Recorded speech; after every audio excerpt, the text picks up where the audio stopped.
విత్తనాలను చీమలు తినాలని చూస్తాయి, మొక్కలను తినాలని పక్షులు చూస్తాయి, మొక్కని తినాలని పశువులు చూస్తాయి. అన్నీ తప్పించుకొని ఆ విత్తనం వృక్షమైనప్పుడు చీమలు, పక్షులు, పశువులు ఆ చెట్టు కిందకి నీడ కోసం వస్తాయి. జీవితం కూడా అంతే. టైం వచ్చేంత వరకు వేచి చూడాల్సిందే. దానికి కావాల్సింది కేవలం ఓపిక మాత్రమే. లైఫ్లో వదిలి వెళ్ళాల్సిన సమయం వచ్చినప్పుడు వాళ్ళ గురించి ఆలోచించకూడదు. జీవితంలో ఉన్నవాళ్ళు శాశ్వతం అని భావించకూడదు.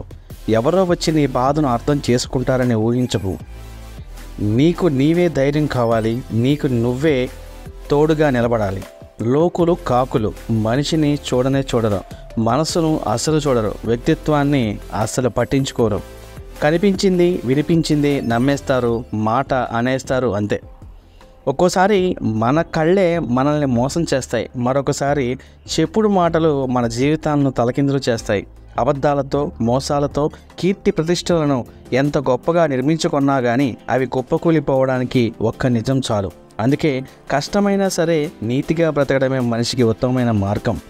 ఒక చిన్న మొక్క నాటి ప్రతిరోజు వచ్చి కాయ కాసిందా అని చూడకూడదు. ఎందుకంటే అది పెరగాలి, మొక్క వృక్షం కావాలి, పుష్పించాలి, పిందెలు రావాలి. అవి కాయలే పండితేనే మనం తినగలం.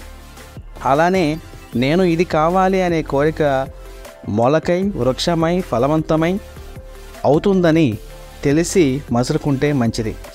జీవితంలో కష్టము, కన్నీళ్ళు, సంతోషము, బాధ ఏవీ శాశ్వతంగా ఉండవు. కాలం ఎప్పుడూ ఒకేలా ఉండిపోదు.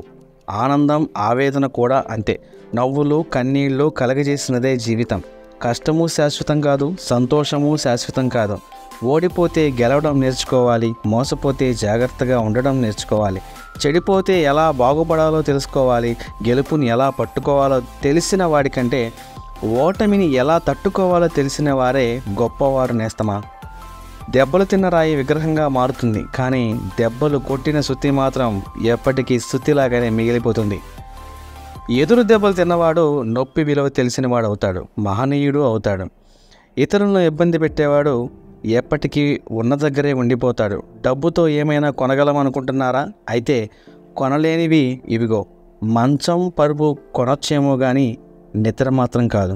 గడియారం కొనొచ్చేమో కానీ కాలాన్ని కాదు. మందులు కొనొచ్చేమో కానీ ఆరోగ్యాన్ని కాదు. భగవంతులు కొనవచ్చు కానీ ఆత్మీయత మాత్రం కొనలేము. పుస్తకాలు కొనవచ్చు కానీ దానిలో ఉన్న జ్ఞానాన్ని అస్సలు కొనలేము. పంచభక్ష పరమన్నాలు కొనవచ్చు కానీ జీర్ణశక్తిని మాత్రం కొనలేము.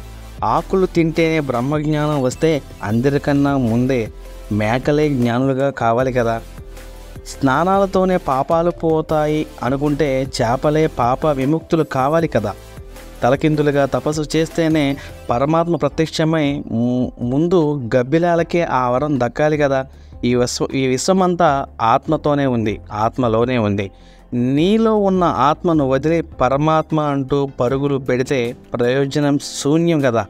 నీలో లేనిది బయటేమీ లేదు, బయట ఉన్నదంతా నీలోనూ ఉంది అని తెలుసుకొని జీవిస్తే అందరికీ మంచిది. ఓపికతో ఉంటే మరిన్ని విజయాలను మనం సాధించుకోవచ్చు.